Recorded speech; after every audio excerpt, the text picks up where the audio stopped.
everyone, and welcome to the Centurion Leadership Battalion podcast, your source of accountability, inspiration, and motivation to become your best and reach your fullest potential every day. Our motto, it's simple: to use our determination to crush our everyday leadership tasks so that we dominate in our delivery of services and products to our clients and achieve victory and personal growth, profitability, and creating environments for those around us to prosper. Let's get this show started.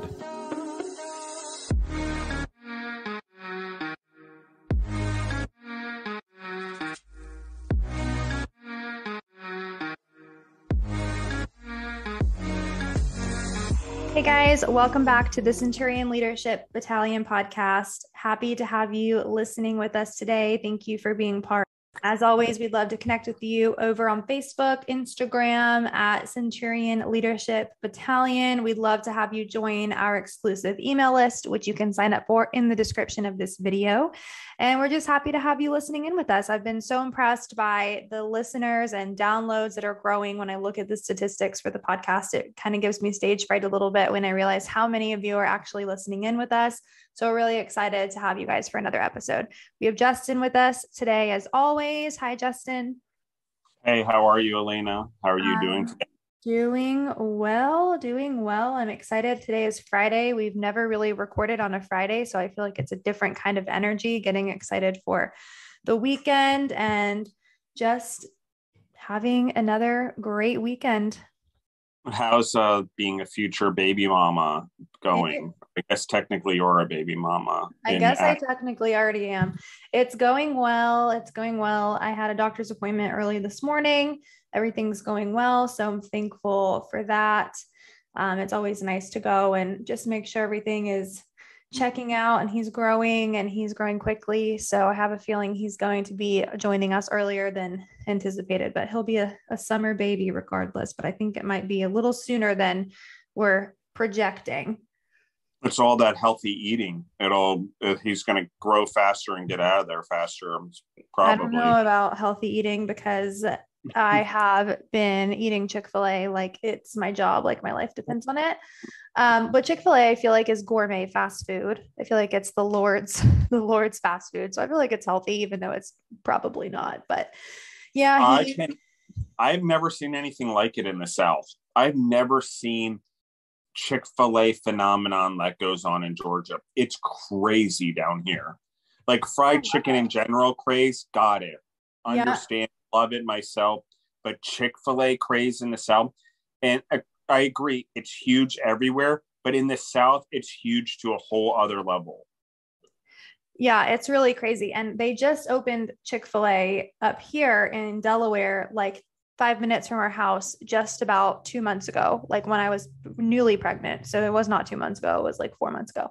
I can't believe how fast this is going by. I'm like already 6 months pregnant and I can't believe it. But they opened Chick-fil-A here, and Greg, my significant other, he is not impressed by it. He just doesn't care. He's like, I don't understand why everyone is so obsessed with this restaurant. I don't even really like it.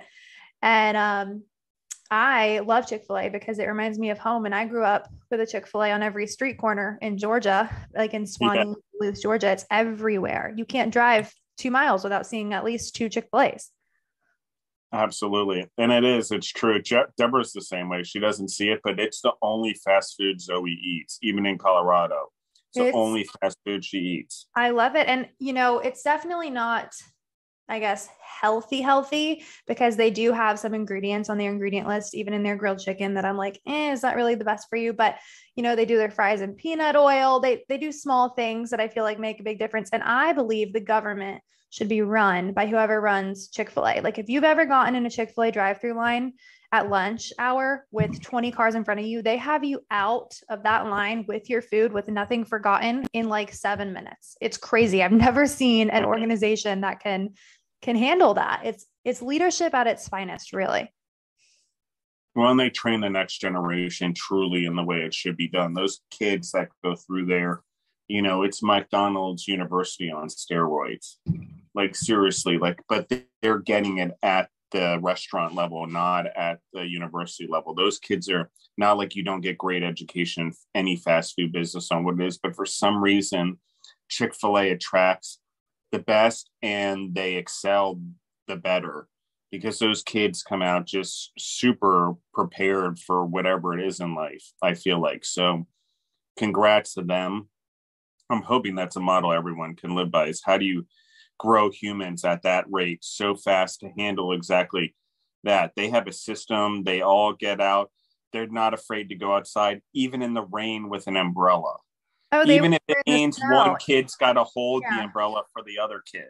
In the snow yesterday, they had the girl taking my Chick-fil-A order, and I felt so bad because she's standing out with her iPad in the freezing cold. And I was like, oh my gosh, I feel horrible. But they are committed, and they really do. Chick-fil-A, the corporation, this is not what the episode's about, but they really do, uphold their own values, and they are not pushed around by what other people say. They're not swayed by what's going on in society. They really just honor their values and stay true to, their company mission. And I think a lot of people can learn a lot of things from Chick-fil-A, whether it's Chick-fil-A corporate or just going through the drive-through line at lunch. It's literally my favorite and pretty much my only fast food that I actually really enjoy eating every day.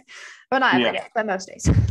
And I want to do this. I'm going to drop this on the podcast right now. One of the best business books I ever read, it's called Covert Cows and Chick-fil-A. Covert, in case I'm not pronouncing it correctly, Covert Cows and Chick-fil-A, How Faith, Cows, and Chicken Built an Iconic Brand. It's by Steve Robinson. Again, Steve Robinson's book called Covert Cows and Chick-fil-A, How Faith, Cows, and Chicken Built an Iconic Brand.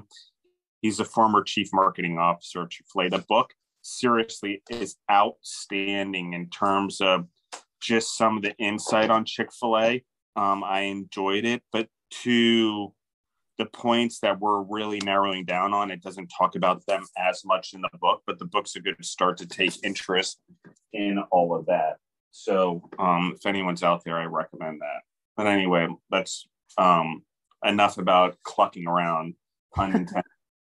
Enough of our Chick-fil-A talk, and this was not sponsored by Chick-fil-A, but if anyone wants to sponsor us, if you want to sponsor us, just send an email because we'd gladly. Yeah. There you go. Anyway, today's question for our Q&A episode is going to be, why is conflict necessary in growing leaders? It's interesting because, good question. So first, I'm going to say this. I think, particularly in the United States, I can't say the whole world, but I think the whole world in general. Let me back up, actually. As we're recording this podcast, so we're about like 6 days behind the release of this one. Ahead. But like, we have this situation going on with Russia and Ukraine and whatever that is. Like, holy crap. Like, everyone's like, oh, Putin's going to do this. Oh, Putin's going to do this. Like, we make assumptions that in the Western world that people are going to play games and be strategic and do all this. No, the strategy was already done. He's on the attack now. He wants some other empire. Okay. Like, let's just like look at that. Okay. So there is going to be conflict. There already is. There's no avoiding it. And so to say that there's not one, or we need to wait for NATO if he crosses a line or whatever, that the stuff that's going on, it's an interesting. So it's only an assault on a country if they hit a NATO country. Whatever's going on right now in Kiev and Ukraine, that's okay. But once they cross that boundary, then it's not okay. We define these things as humans. That's sort of like, okay. And then the conflict aspect, like, we're so adverse to conflict, we believe it doesn't even exist when it exists. So weirdly, this question came in about business, about leading, but we have this weird conflict going on in the world, which is probably going to start a war, potentially. So everyone's in denial that there might be a war. This is the direction we're going. Instead of saying that there is an aggressor, there is a conflict. How do we manage the conflict now and be prepared for it? Because conflict always exists, regardless. History, humans, one-on-one, always conflict. Difference of ideals, difference of beliefs, difference of cultures. I mean, Putin straight up tells everyone he will make you think again about crossing him. It's out of his own mouth. Like, why do we assume when the guy straight up tells us? It's like, hello, if I ever run for office as Justin Bizzarro, which will probably never happen because I don't want to be in politics, you could go back to these podcasts and see everything I represent. And maybe I've said some things that are wrong and I've changed and grow, and we're going to have to restate some things. But in all honesty, you're going to know who you're getting. Like, we got to stop assuming people are up to something or being suspicious. That's an American thing, to be suspicious. Most of the world straight up tells you what it is they need or what they want, and they tell you to your face. They meet an American, they're like, okay, we can con them, because Americans love believing these things. It's true. We always have some greater theory to sell more or get more advertisement. So on one hand, we use conflict as drama, but on the other hand, as humans, especially in Western culture,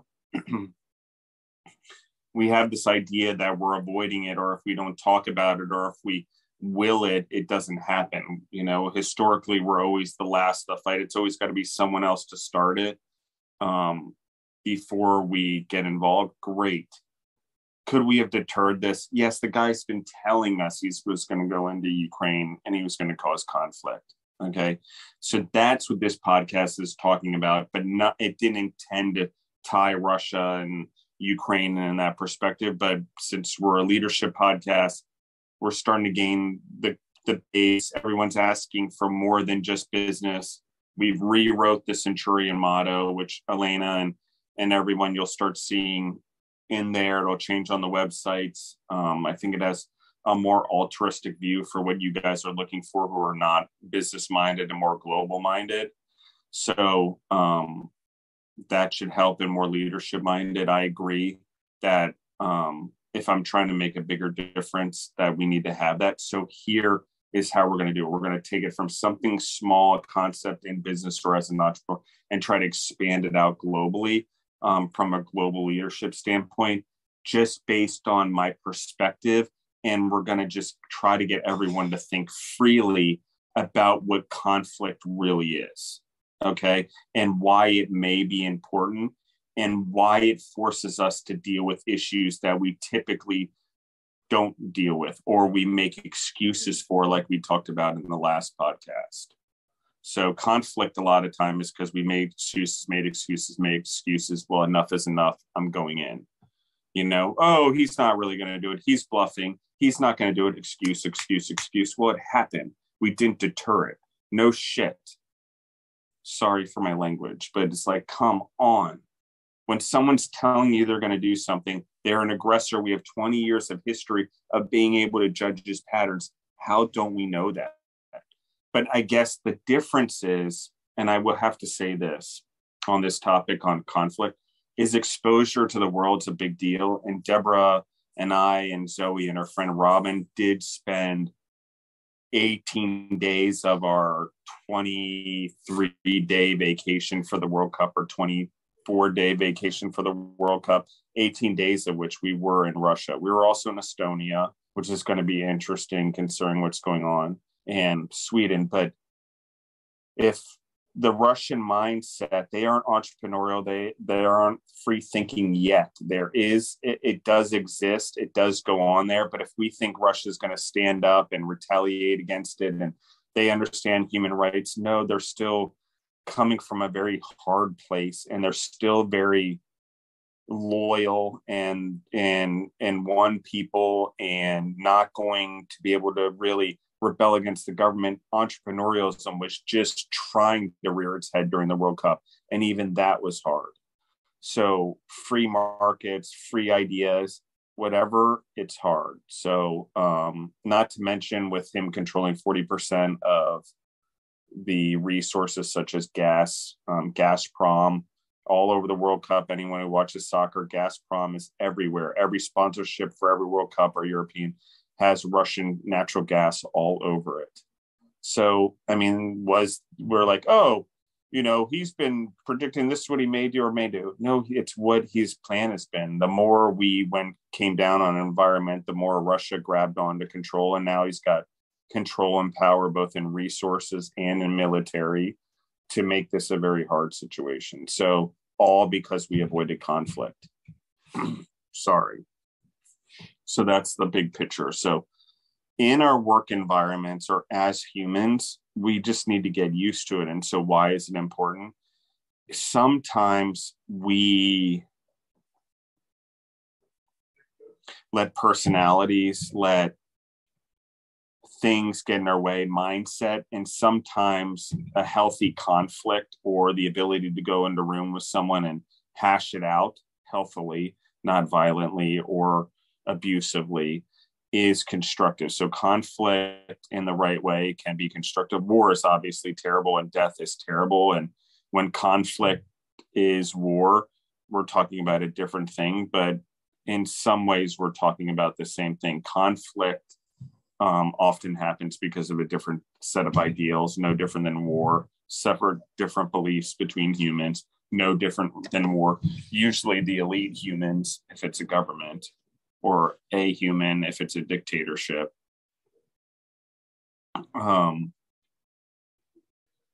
But conflict without understanding that it's necessary, that it is part of the way of life, we don't address it. So if we avoid it in our workplace, we don't allow humans to have it to grow, because some great ideas, some great relationships can come out of the people's conflict and them having an idea of how to get through it. I don't know a better skill that a human can have than dealing with conflict and being able to talk your way through it, walk your way through it, live your way through it, have a presence, an emotional and physical presence through it.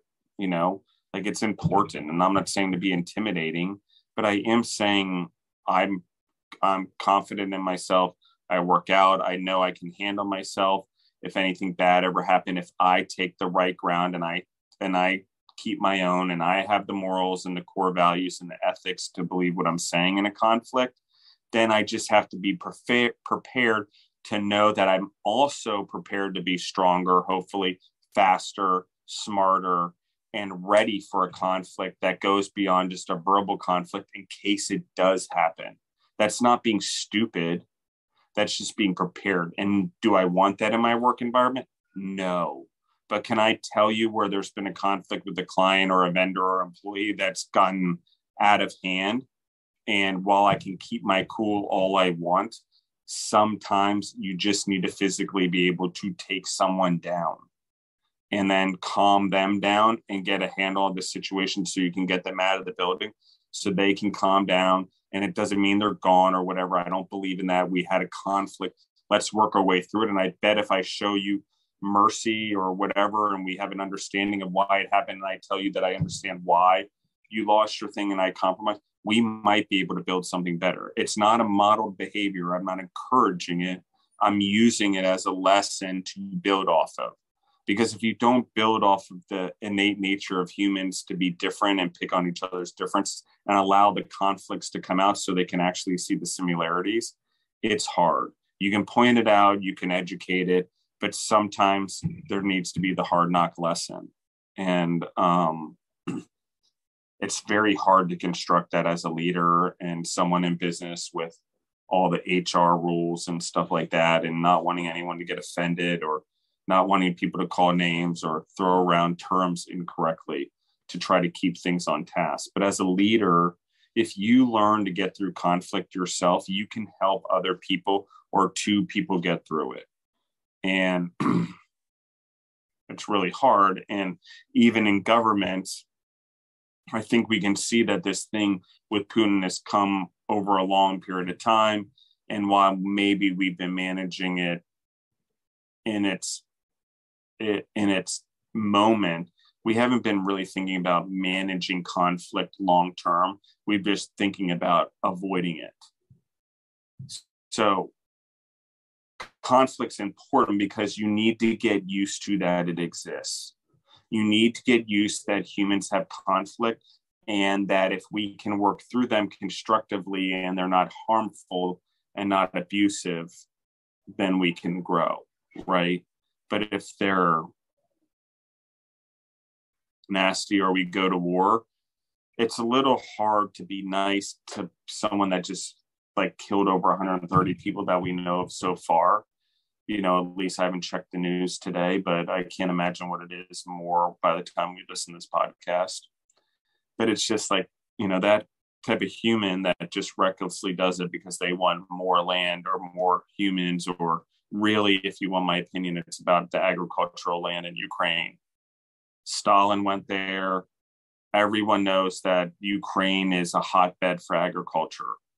No different than Georgia, no different than India or Vietnam for spices, for example.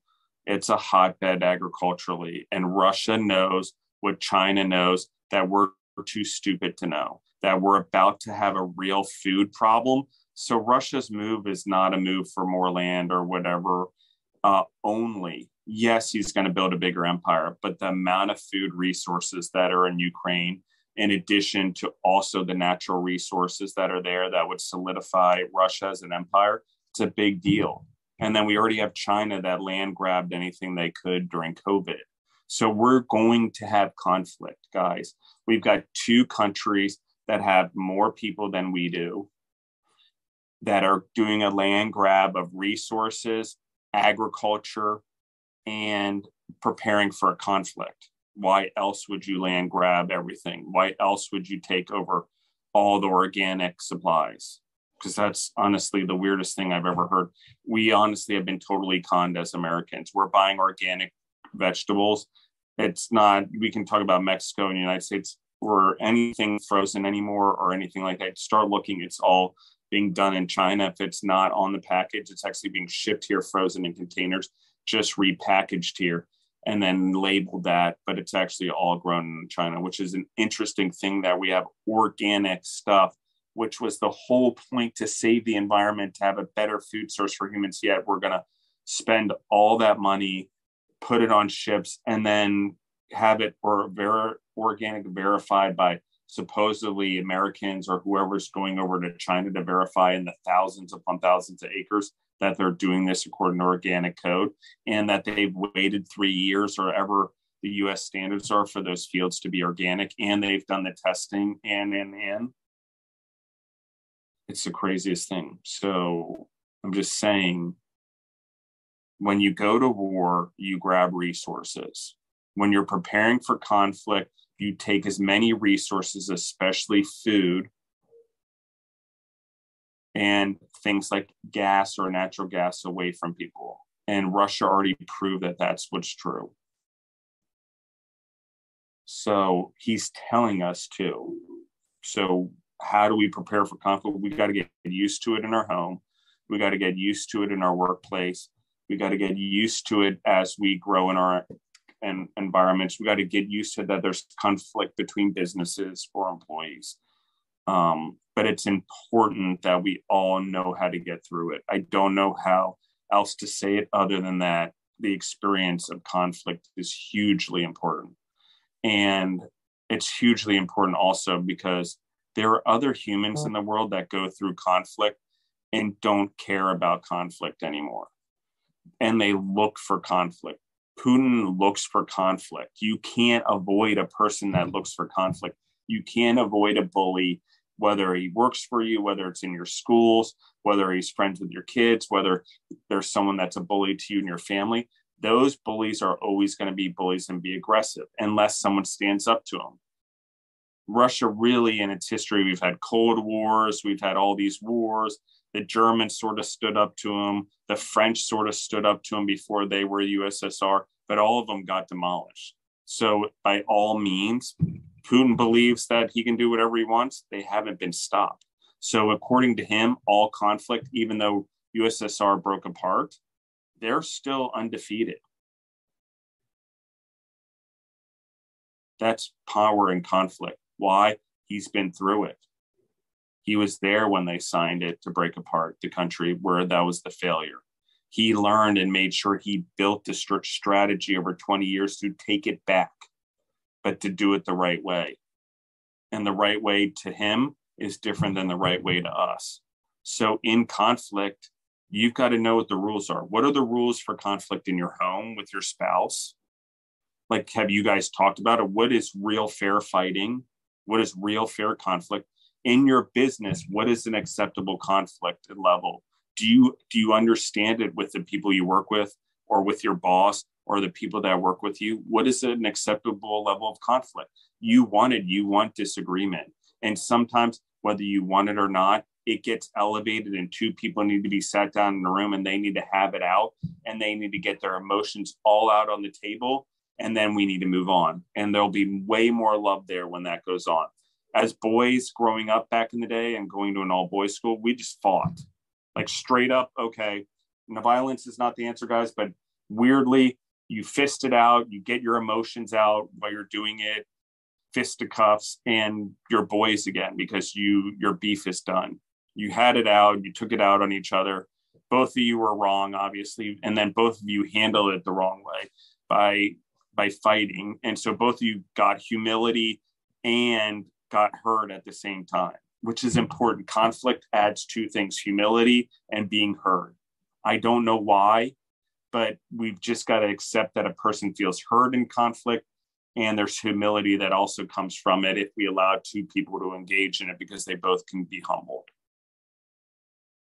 But I'm not saying to do it recklessly. I'm not saying to do it without talking to someone. I'm not saying that you aren't going to hurt people in learning. It just happens. It's unfortunate, but it's worth moving forward because the humans you help, the world you help will be better off, and we'll be better off if we learn to lead in these ways, because then we can better address situations, even on a global scale, even as just voting citizens for our governments, on what conflict really is on a global scale. It's different within the US borders, for example, than it is outside the US borders. And each conflict or relationship with every country is no different than each relationship we have with a human. That's built on different trusts and different policies. And conflict can exist at any point in time with that. So, Elena, I mean, I'm going to open it up a little bit because I sort of really broadened that topic and shrunk it down. I mean, what are your thoughts? I think it's a good time to bring up what's going on, the heartbreaking situation going on over in Ukraine and just the innocent people there that are dealing with, basically a war zone in their home. It's kind of hard for us to comprehend that. I mean, we see it on social media and we see these videos and we see the news, but until you're actually there, living this, it's hard to see, the people sleeping in the subways. And I saw a video just this morning of, the NICU babies who are basically premature babies, for anyone who's not familiar with the term, all laying on boxes in the basement of a hospital. It's completely devastating. So when you're trying to think of an example, a real life example for this topic, I think, this is a good one. And I think it's important to bring light to it because we want to make sure that we're staying, with the times, and we're talking about real topics that are going on in our country and important things that, need to be discussed. Especially when sometimes people view, America as this distant being, like all the American citizens just live in their little world and post about things on social media, but they don't actually care and don't actually think about these things. So I think it's important to bring light to that situation. And I don't feel like I have the credentials enough or, to be talking about leadership in that sense of, leading through a disastrous, war zone. But I did like the fact that you brought that up to kind of talk about what's going on within the government there. And it was interesting that you have actually been there.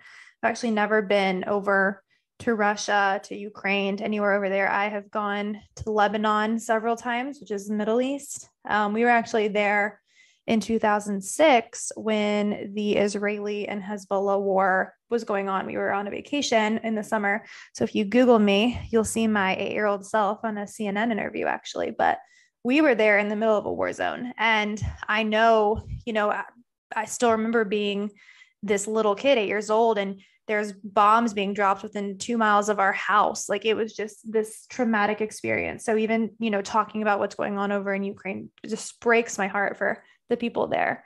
But back to what I was saying, it's really interesting to hear, that you've been there and you kind of have this other view of the government and, the opinions that you do have. I think it was interesting for me to hear those, because there's definitely a lot of opinions and finger pointing going on social media from people who probably have no business really making the judgment calls that they are making. But all of that to say, my heart does go out to those that are dealing, with this on the front lines. And I would pray for everyone's safety, and just that they'll make it through this devastating crisis that's going on over there. It's just devastating. I agree with you. And I think it's horrible. And I agree with you. I think when bombing or things are bad or cities are unsafe, I remember being in Italy and 13 years old over there to play soccer and do soccer over there. And in Rome, there's just like, protests and stuff going on, and the European Union wasn't quite formed yet. So things were much different, and they were under the lira, and the government was a much less stable than it is now there. And so I just remember what it was like. And then also, Brazil, I was in Brazil, and things were unstable at a time, like early on in the 2000s and stuff like that. Like things just got weird at times. And I think the lesson really is that if people want change, there's no way often that they can get the big changes that they want without conflict. And we don't see it. Our conflicts are so minor in the United States because our ideology, even though it's Republican, Democrat, is so similar in that we're still have such a democratic belief system, but a lot of countries don't have that. They don't have the simplicity. They have a lot of polarity in just the way the political groups believe the government should be structured. So if you can't work through conflict or find commonality, I think it's pretty hard. And on an international level, I certainly don't have advice for anyone, but I really encourage everyone to look at something, like, especially if we're in the United States, we purposely, have 2 years time for House of Representatives to get reelected, 6 years for senators, 4 years for a president. So it's possible those positions change a lot. It's possible that they don't. But the important part about it is that things that happen, like the conflict in Ukraine, isn't Biden's fault. It isn't Trump's fault, right? Or the parties there. This is something that we've seen coming from Putin since the early 90s. So arguably even 30 years. So it's to say it was one leader's fault or one person's fault. Collectively, it was all leadership's fault, because we really have to come to the decision as a democratic country, for example, that is so tightly together that the rest of the world doesn't see the world or democracy the way we do. And we can spread democracy and love, but it also means that we have to stick up for the bullies. And sticking up to the bullies means in conflict, you've got to have some position of power. And as a country of only 400 million people, we do not have the power of number of citizens to go kick butt in the world on numbers. We don't have the numbers war. Like, we will not win that one. Like, at the end of the day, China can keep coming at us probably, and we'll be all gone. So a numbers game doesn't work, right? Nuclear weapons doesn't work. Right. But what keeps the United States and us safe is our financial systems, our ability for anyone, and our greed for consumerism. And it's okay. We have free markets. I believe in them. I believe we should all have the dream to become wealthy and build legacies for family. But that's a valuable, leverageable tool. And we have really good food systems. Again, safe, good food systems. So we do not want to give those things up. And we have natural resources. So in conflict, just as I said, if it's me personally, I can have a conversation with anyone, but I don't trust everyone to be able to not take the conversation too far. Maybe it gets personal and it gets abusive verbally, or maybe it gets aggressive physically. But either way, I've got to be witted enough to handle it verbally, strong enough to have a presence if it does. And as a woman, you've got to have confidence in yourself that you can hold your ground at least enough, for a man to get your point. And if he gets out of control, then do something. And that takes a lot. I mean, that's something I can't even imagine going through. And I'm not the right person to give the advice on it, other than standing up to a man will often back a man down, especially if you have the confidence, the facts, and the ability to know that you can get through the conflict unharmed. No matter what, you will be okay. I understand something bad may happen, but after it's all done, you got to know that after conflict, you're going to be okay. Okay. And your family's going to be okay and whatever, because no matter what you're doing, if you're leading properly, every day you're preparing and living your day to the fullest, because if you're really leading your life, you always know something bad could happen at any time. So you're always keeping your side of the street clean. So you want to get through conflict. You want to have confidence in conflict. Live every day with the confidence that you've got your shit under control. And conflict, regardless of if you like it or not, you're prepared for it, in that you have the confidence that you can get through it. And that's a starting point. Keep your house in order, So Putin, for lack of a better term, whether we agree with what he's doing or not, I'm not saying I do. I think it's horrible. But he had his house in order. He's been getting it in order for 30 years. So why did it happen so fast? Why is it the biggest conflict we've seen in Europe since, World War II, where the Nazis went into Poland, on and on and on? Because instead of waiting like 5 years like Hitler did, he's been planning a long time, and he knew it had to both be economic and militarily. And it was about food. Just saying, if I were to plan and I were telling you that I am planning over the last 30 years, I would probably listen to me. And then when I actually did it, it's probably time to rewind the tapes and go through history and start listening to what the man's really said, because he told us. And so if we were preparing for these conflicts, we should have been more prepared. Or if we didn't want to get involved, we should have been preparing everyone else for the conflict, because they know it was coming. They're prepared. They're issuing guns to the citizens. Like, we should have given them our retired military equipment and trained the Baltic states to have just a presence. I'm not saying you need to go to conflict or go to war or to meet, but you need to have a presence. That way, the other person that's coming into conflict doesn't have all the power if they have a presence. Like, we retire weapons and we retire army bases all the time full of shit. There's no reason we couldn't have helped out, with these or gotten money back against our deficit to do it. Conflict is a part of life, and avoiding it means we're being stupid. Like, there's plenty of fighter jets and helicopters and everything we retire every year that could have helped deter this situation as we saw it stacking up. Even the same with China. Like, we have allies, we have bases, we have NATO.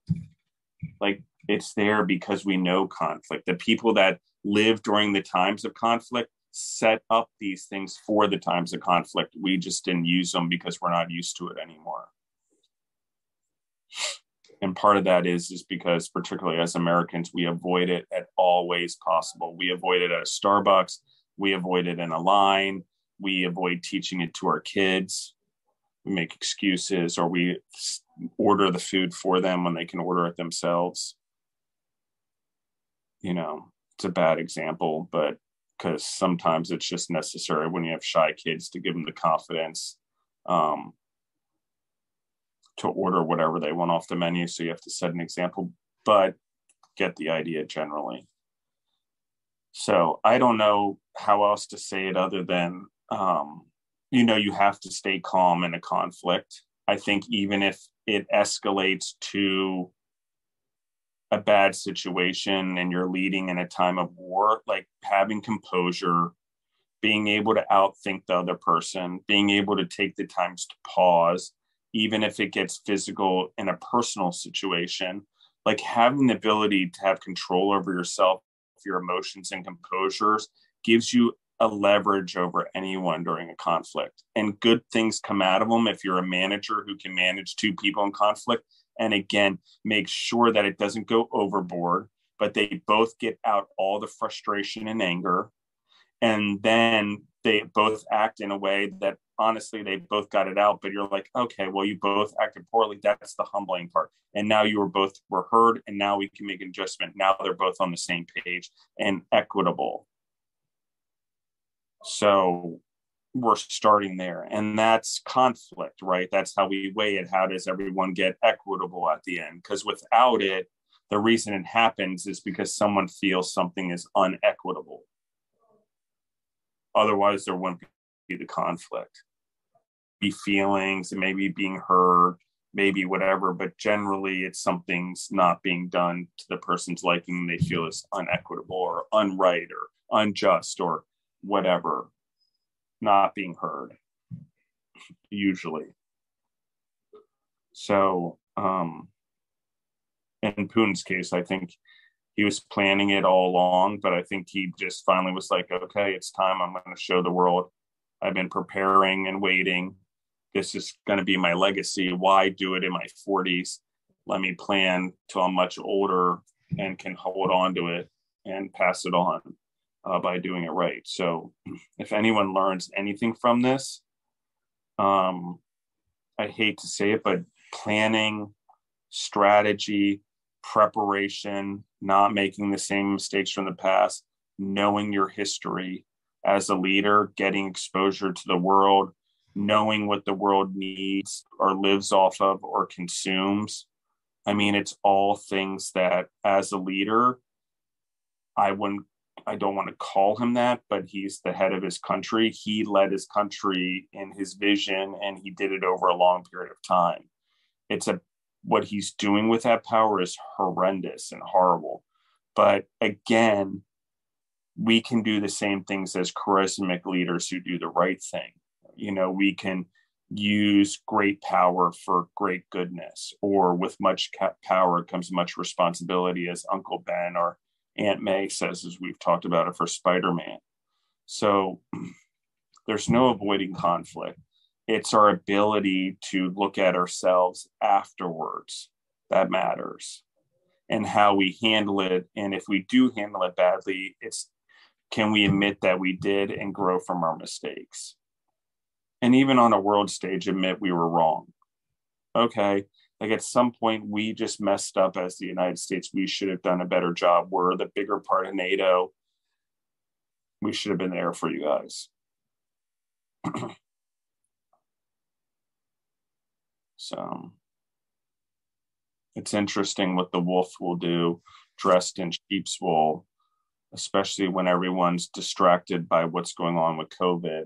And the right hand and the left hand is the one ushering the wolf in the sheep's wool right in the front door, or right into the flock, if you will.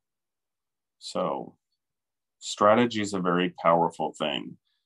And the problem with governments that have people in power for long periods of time is they can execute long-term strategies like this over long periods of time because they know they'll have the time, that make huge difference on the world economy and the world politics and the world in general, our future as humans.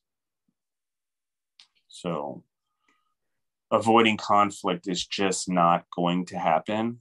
So how do we use it to grow and get used to working through problems without conflict? And then how do we as humans understand that there are other humans, we can label them evil, or bad, that just don't care. And they're going to go to conflict no matter what, because they know a majority of the world wants to avoid conflict. So if you become an intimidator or a bully, you're going to get what you want. And unless there's someone who can stand on a moral high ground, or, be a white knight that rides in on a black horse, because you're going to have to face your evil demons, and it's not going to be so rosy, and you're not going to be so sparkly clean, or you could be a black knight on a white horse. I don't care, however you want to use the analogy. But you're going to have to dig a little deep, and you're going to have to know that there's a part of you that's also a chip on your shoulder or whatever, that's going to have to be the fire to stand up to a bully, to do the right thing for everyone. And once you get there, you don't ever want to stay the bully. You want to try to regulate it. But certainly as a business leader and an entrepreneur and growing locations, you know, you have to be the moral and ethical authority in your business, and you have to live by core values. And if you're a government and believe in democracy, the rest of the world does not live by the way that we do. But if we all believe in human rights, and that's a commonality amongst all of us, okay, let's find what that commonality is, and we can all stand together for that, because whether we realize it or not, that does promote democracy and the American way of life. So we just have to pick something and stand behind it, and it is the moral high ground. And it is our core values as the Americans, I promise you. And yes, we should take care of our own first, but come on, right? With great power comes great responsibility. So what is our responsibility to the world, to the rest of the citizens? I get it. We shouldn't think we're better than everyone else. That's not what I'm saying. I'm just saying, if we're going to be a team player, let's use our resources to be a team player. And let's be prepared for conflict, not avoid it. Let's help our partners and our friends and our loyal NATO people or whatever, or people in our company. Let's help them too by showing them loyalty when we have resources, and they'll show us in return. And that's in our workplace too, right? Instead of being in conflict for a different department, how about I share my resources with another department when they need it? Then they'll maybe share it back with me when I need it. And imagine how much more efficient your company is, instead of saying, oh, it's operations fault. Oh, no, it's marketing's fault. Like, come on, how about we're all in this together?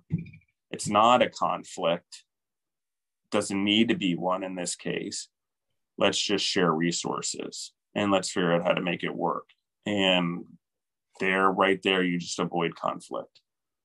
But you got to be willing to know that conflict exists, that you need to hash out conflict, and over the years to realize that it's okay to have people cross-train. It's okay for marketing to know about operations, and operations to know about marketing and finance. It's okay.